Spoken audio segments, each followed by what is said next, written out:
Moikka! Mä oon Urho Leipurin tuotekehityksestä. Tänään meillä on aiheena teksturoidut kasviproteiinit, eli tunnetaan myös nimellä TVP.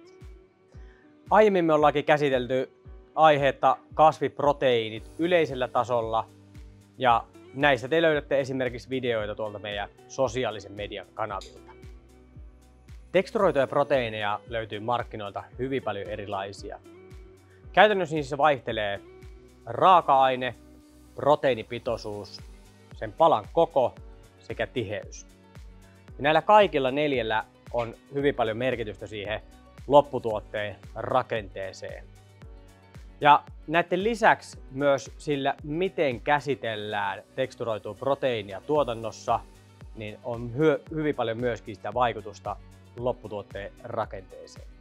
Käyttökohteena TVP:lle onkin yleisimmin erilaiset kasvipohjaiset ruuat, niin kuin pyörykät, leikkeet ja sen kaltaiset tuotteet. Käytännössä siis sellaiset, missä tavallisesti käytettäisiin lihaa tämän kasviproteiinin sijaan.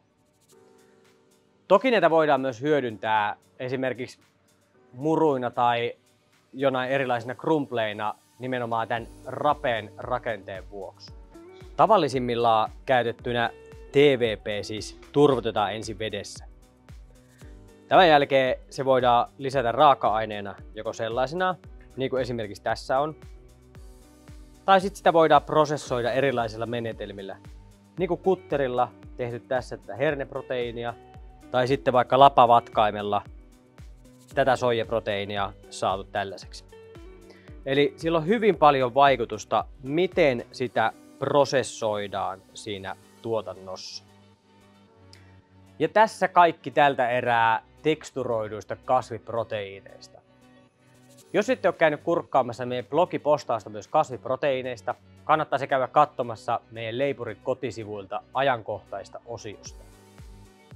Moi moi ja seuraavaa kertaa!